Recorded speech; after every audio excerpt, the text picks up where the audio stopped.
اعوذ باللہ من الشیطان الرجیم بسم اللہ الرحمن الرحیم۔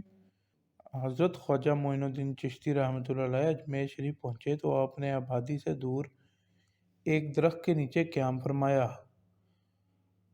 اس جگہ پر اجمیر اور دہلی کے حکمران راجہ پرتھوی راج کے اونٹ باندھے جاتے تھے۔ راجہ کے ملازم جب رات کے وقت اونٹ لے کر آئے اور ایک درویش کو اس جگہ پر بیٹھے ہوئے دیکھا تو کہنے لگے، یہ جگہ راجہ کے اونٹوں کے لیے ہے، اس لیے آپ یہاں سے اٹھ جائیں۔ حضرت خواجہ معین الدین چشتی رحمۃ اللہ علیہ نے فرمایا، اچھا ہم یہاں سے اٹھ جاتے ہیں، تم شوق سے اونٹوں کو یہاں بٹھا لو۔ چنانچہ آپ نے فرمانے کے بعد وہاں سے اٹھے اور تالاب انا ساگر کے کنارے اس پہاڑی پر تشریف لے گئے جہاں آپ کا چلہ مبارک بنا ہوا ہے۔ اس جگہ پر بہت سے مندر بھی تھے۔ راجہ کے ملازمین نے اس جگہ پر اونٹوں کو بٹھا دیا۔ صبح کے وقت جب ساربانوں نے ان اونٹوں کو وہاں سے اٹھانا چاہا تو وہ یہ دیکھ کر حیران ہو گئے کہ اونٹ وہاں سے اٹھنے کا نام ہی نہیں لے رہے۔ انہوں نے کافی کوشش کی کہ اونٹ کسی بھی طرح وہاں سے اٹھ جائیں، مگر ان کی کوئی بھی کوشش کامیاب نہ ہوئی۔ انہوں نے اونٹوں کو مارا پیٹا بھی، لیکن پھر بھی اونٹ وہیں پر بیٹھے رہے۔ ادھر ادھر سے راہگیر بھی وہاں پر اکٹھے ہو گئے تھے اور وہ بھی اونٹوں کو اٹھانے کا منظر اپنی آنکھوں سے دیکھ رہے تھے اور حیران ہوتے جاتے تھے۔ ان ساربانوں میں سے ایک کسی نے جا کر راجہ سے یہ بات کہہ دی۔ ان کا راجہ بھی حیران ہوا اور کچھ دیر سوچنے کے بعد کہنے لگا، اب اس کا ایک ہی عمل ہے کہ تم لوگ اس درویش کی خدمت میں حاضر ہو کر ان کے قدموں میں گر کر معافی مانگو، ان کے سامنے عاجزی کا اظہار کرو۔ ساربان اس حکم کی تعمیل میں آپ کی خدمت میں حاضر ہوئے اور آپ کے قدموں میں گر کر معافی کے خواستگار ہوئے۔ آپ نے ان کی طرف دیکھا اور ارشاد فرمایا، جاؤ تمہارے اونٹ کھڑے ہو گئے۔ یہ سنتے ہی ساربان واپس ہوئے۔ میدان میں آ کر دیکھا کہ راجہ کے اونٹ کھڑے ہیں۔ اس بات کی خبر پرتھوی راج کو پہنچائی گئی تو وہ مزید حیران ہو گیا۔ اس کے بعد حضرت خواجہ معین الدین چشتی رحمۃ اللہ علیہ کی شہرت ہر طرف پھیل گئی۔ چھوٹی بچیاں نے دودھ دے دیا۔ حضرت خواجہ معین الدین چشتی رحمۃ اللہ علیہ جب انا ساگر کے نزدیک ایک سایہ دار درخت کے نیچے قیام فرمایا تو وہاں پر ایک گوالا راجہ کی گائیں چرا رہا تھا۔ آپ نے اس سے فرمایا کہ ہمیں دودھ پلاؤ۔ وہ کہنے لگا کہ یہ راجہ کی گایوں کی بچڑیاں ہیں اور ان میں سے کوئی بھی دودھ دینے والی نہیں ہے۔ آپ نے وہ گوالے کی بات سن کر ایک گھڑی کی طرف اشارہ کیا اور فرمایا، جاؤ اس بچڑی کا دودھ دھو کر لاؤ۔ گوالا حیران ہو گیا مگر پھر بھی آپ کے فرمان کے مطابق بچڑی کے پاس گیا اور اس کے تھنوں پر ہاتھ پھیرا۔ اس کے ہاتھ پھیرتے ہی تھنوں میں دودھ بھر گیا۔ اس نے دودھ دھوا اور خوب دھوا۔ آپ کی کرامت سے دودھ اس قدر تھا کہ آپ کی تقریباً 40 ساتھیوں نے سیر ہو کر پیا۔ اس کرامت کو دیکھ کر اس گوالے نے اسی وقت اسلام قبول کر لیا۔ انا ساگر جھیل کا پانی خشک ہو گیا۔ انا ساگر ایک ایسا مقام ہے جہاں پر ہندوؤں کے بے شمار مندر تھے۔ ان مندروں میں تقریباً 1000 بت رکھے ہوئے تھے اور 300 پجاری مندروں میں رہتے تھے۔ ان مندروں میں روشنی کرنے کی غرض سے راجہ ہر روز 3.5 من تیل بھیجا کرتا تھا۔ ان مندروں میں سے ایک خاص مندر راجہ کا بھی تھا جسے راجہ مندر کہتے تھے۔ اس کے اخراجات کے لیے راجہ نے کئی گاؤں وقف کر رکھے تھے اور اس مندر میں عام آدمی کو داخل ہونے کی اجازت تھی۔ صرف راجہ، اس کے امراء، ہندوؤں کے معزز افراد اور شاہی خاندان کے لوگوں کو داخلے کی اجازت تھی۔ ان مندروں کے نزدیک ہی پانی کا تالاب تھا جس کے کنارے بیٹھ کر خواجہ معین الدین چشتی رحمۃ اللہ علیہ اور آپ کے ساتھی وضو کیا کرتے تھے۔ وہاں کے رہنے والے برہمن کو یہ بات بہت ناگوار گزرتی تھی۔ ان کا عقیدہ تھا کہ مسلمانوں کے ہاتھ لگانے سے پانی کا تالاب ناپاک ہو جاتا ہے۔ چنانچہ انہوں نے اس بات کی شکایت مہاراجہ سے کی کہ ایک مسلمان فقیر اور اس کے ساتھی انا ساگر کے کنارے پڑاؤ ڈالے ہوئے ہیں۔ ان کی موجودگی سے ہمارا دھرم بھرشٹ ہوتا ہے۔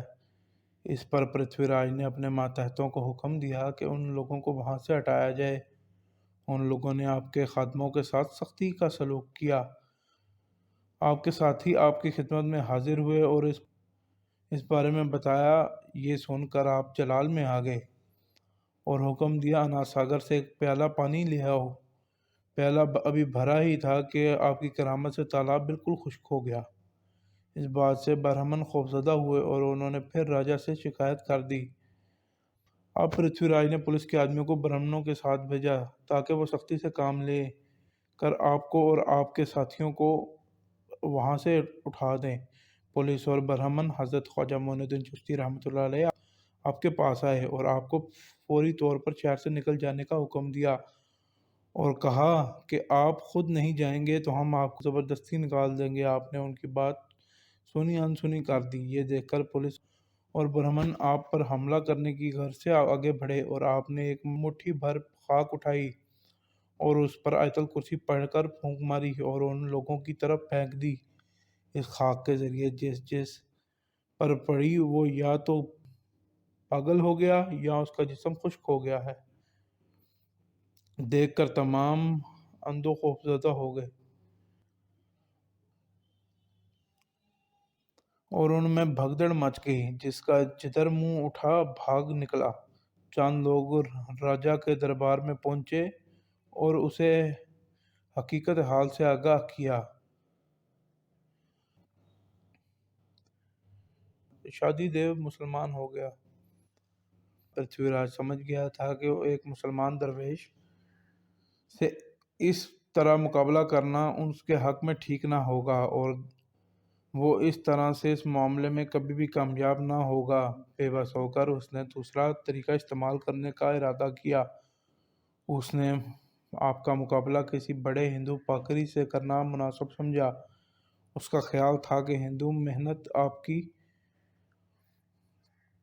کرامات کا مقابلہ آسانی سے کر کے آپ کو شکست دے سکتا ہے۔ چنانچہ اس مقصد کے لیے پرتھوی راج نے اس زمانے کے مشہور پجاری رام دیو سے رابطہ کیا اور اس سے اس کام کو کرنے کے لیے کہا۔ رام دیو جو کہ ہندوؤں کا بہت بڑا محتو تھا، جادوگری کے اسرار و رموز بھی جانتا تھا، اس وجہ سے اس نے راجا کو یہ جواب دیتے ہوئے اس کے کام کرنے سے معذوری کا اظہار کیا۔ جس درویش آپ کو بات کر رہے ہیں وہ بڑا صاحب کمال فقیر ہے، اس کا مقابلہ میں نہیں کر سکتا۔ راجا نے اس کے باوجود ہوتے ہوئے رام دیو کو آمادہ کرنے کی کوشش کی۔ رام دیو نے کہا البتہ یہ بات ہو سکتی ہے کہ میں اس درویش سے جادوگری سے مقابلہ کروں۔ راجا اس پر بھی راضی ہو گیا۔ چنانچہ رام دیو نے اپنے ساتھی تمام پجاریوں کو جادو کے کچھ منتر بتائے اور ان کو کہا کہ جب ہم اس فقیر کے سامنے جائیں گے تم میرے ساتھ تم بھی ان منتروں کو پڑھنا، اس طرح اس فقیر کو ہمارے ساتھ مقابلے کی جرات نہ ہو سکے گی۔ اس کے بعد رام دیو نے اپنے ساتھیوں کے ہمراہ اناساگر کی طرف روانہ ہوا۔ حضرت خواجہ معین الدین چشتی رحمۃ اللہ علیہ کی قیامگاہ کے نزدیک پہنچ کر اس نے اور اس کے ساتھیوں نے منتر پڑھنے شروع کر دیے۔ اس بات کی اطلاع آپ کے ایک خادم نے آپ کو دی۔ آپ نے فرمایا ان کا جادو کا اثر نہ کرے گا کہ یہ سیدھے راستے پر آ جائے گا۔ یہ فرمانے کے بعد آپ نماز پڑھنے میں مشغول ہو گئے۔ تھوڑی دیر بعد رام دیو اپنے پنڈت ساتھیوں کے ہمراہ بڑے تکبرانہ انداز میں منتر پڑھتے ہوئے خواجہ حضرت معین الدین چشتی رحمۃ اللہ علیہ کے نزدیک آ گیا۔ آپ نے نماز مکمل کر لی تھی۔ سلام پھیرنے کے بعد آپ نے جیسے ہی ان پر ایک نگاہ ڈالی تو تمام اپنی اپنی جگہ ٹھہر گئے، ان کی زبانیں بند ہو گئیں۔ رام دیو پڑھنے والی ایک ہی نگاہ سے اس کے دل کی دنیا بدل گئی۔ وہ حضرت خواجہ معین الدین چشتی رحمۃ اللہ علیہ کے سامنے کھڑا تھر تھر کانپ رہا تھا۔ اس کی زبان سے رام رام کی بجائے رحیم رحیم نکل رہا تھا۔ وہ اپنی زبان سے رام رام کہنا چاہ رہا تھا مگر اس کی زبان ساتھ نہیں دے رہی تھی۔ اس کے ساتھ ہندوؤں نے بھی جب رام رام کی بجائے رحیم رحیم کہتے ہوئے سنا تو اس کے ہوش میں لانے کے لیے اسے نصیحت کرنے لگے، مگر رام دیو کے دل میں انقلاب برپا ہو چکا تھا۔ اس کی کیفیت دیوانی جیسی ہو گئی تھی۔ اس نے پجاریوں پر حملہ کر دیا۔ اس کے ہاتھ میں لکڑی ڈنڈا یا کہ جو کچھ بھی لگا اس نے ان کے سر پھاڑ دیے۔ پجاریوں نے وہاں سے راہ فرار اختیار کی۔ اس حالت میں دیکھ کر حضرت خواجہ معین الدین چشتی رحمۃ اللہ علیہ نے ایک خادم کو پانی سے بھرا ہوا پیالہ دیا کہ رام دیو کو دے۔ رام دیو نے وہ سارا پانی پی لیا۔ پانی پیتے ہی اس کی حالت ٹھیک ہو گئی۔ وہ اس لیے آپ کے قدموں میں گر گیا اور آپ کے حضور کفر سے توبہ کر کے اسلام قبول کر لیا۔ آپ اس سے بہت خوش ہوئے۔ اس کا نام رام دیو سے تبدیل کر کے آپ نے شادی دیو رکھ دیا۔ ہماری نوع آدم کے آنے والے تمام ناظرین سے گزارش ہے کہ چینل سبسکرائب کریں اور بیل آئیکن دبائیں تاکہ نئی آنے والی تمام ویڈیوز کی اپڈیٹ آپ تک بآسانی پہنچتی رہیں، اور اگر پسند آئے تو ضرور لائک اور شیئر کریں اور اپنی رائے کا اظہار ضرور کمنٹ باکس میں کریں۔ اپنا خیال رکھیں اور اپنے اس چینل کا بھی اور دعاؤں میں یاد رکھیں۔ اللہ حافظ۔